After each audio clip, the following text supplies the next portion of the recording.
जो संक्रमण का बढ़ता दायरा दहशत बढ़ा रहा है, लेकिन सरकार के प्रयासों में भी उतनी ही तेजी है। सरकार इस वैश्विक आपदा के मद्देनजर कई अहम फैसले भी ले रही है। स्वास्थ्य मंत्रालय की प्रेस कॉन्फ्रेंस में इसकी जानकारी दी गई कि वे विदेशी नागरिक जो कोविड-19 की वजह से भारत में फंसे हुए हैं और जिनका वीजा एक्सपायर हो गया है या होने वाला है, उनके आवेदन देने पर वीजा की अवधि 3 मई 2020 तक निःशुल्क बढ़ाई जाएगी और उन पर किसी तरह की ओवरस्टे पेनल्टी भी नहीं लगाई जाएगी। अगर विदेशी नागरिकों को ओवरस्टे की वजह से एग्जिट परमिट की आवश्यकता है तो वे 3 मई 2020 तक आवेदन दे सकते हैं। ये एग्जिट परमिट भी उन्हें निःशुल्क दिया जाएगा। 17/5/2020 तक का ग्रेस पीरियड भी दिया जाएगा। यह भारत सरकार द्वारा लॉकडाउन की वजह से फंसे हुए सभी विदेशी नागरिकों के लिए एक सद्भावना का संकेत है। जहां तक आवश्यक वस्तुओं और सेवाओं की स्थिति है, वो संतोषजनक है। लोगों की समस्याओं का निदान करने के लिए सभी राज्य सरकारों और केंद्र शासित प्रदेशों ने कंट्रोल रूम और हेल्पलाइंस स्थापित कर दिए हैं। सभी राज्यों ने आपदा प्रबंधन के लिए स्टेट इमरजेंसी ऑपरेशन सेंटर्स और डिस्ट्रिक्ट इमरजेंसी ऑपरेशन सेंटर्स को भी क्रियान्वित किया है। कल से टोटल 991 एडिशनल पॉजिटिव केसेस आए हैं, which takes our confirmed cases to 14,378 cases. Last 24 hours में 43 न्यू डेथ्स भी रिपोर्ट हुई हैं, taking our total death toll to 480 deaths.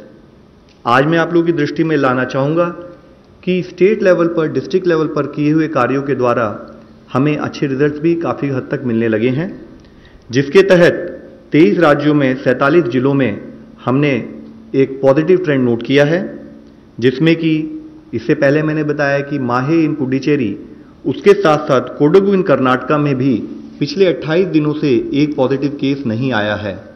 ये वह डिस्ट्रिक्ट थे जहां पर इससे पहले पॉजिटिव केस आए थे।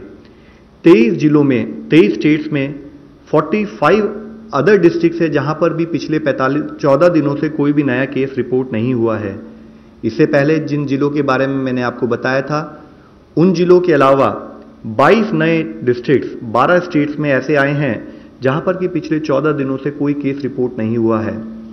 मैं आप लोगों की दृष्टि में लाना चाहूँगा, इन जिलों में है बिहार से लखीसराय, गोपालगंज और भागलपुर, उदयपुर और धौलपुर राजस्थान से, पुलवामा जम्मू कश्मीर में, तोबल इन मणिपुर, चित्रदुर्गा कर्नाटका में, होशियारपुर पंजाब में, रोहतक और चरखी दादरी हरियाणा में, लोहित अरुणाचल प्रदेश में, भरदक पुरी उड़ीसा में, करीमगंज, गोलाघाट, कामरूप रूरल, नालबारी और साउथ सलमारा असम से, जलपाईगुड़ी और कलिम्पोंग वेस्ट बंगाल से, विशाखापट्टनम आंध्र प्रदेश से।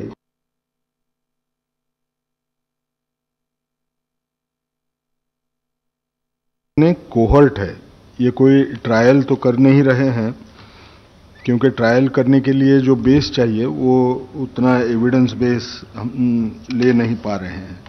इसमें तकरीबन 480 पेशेंट्स एनरोल होंगे। ये 8 हफ्ता चलेगी।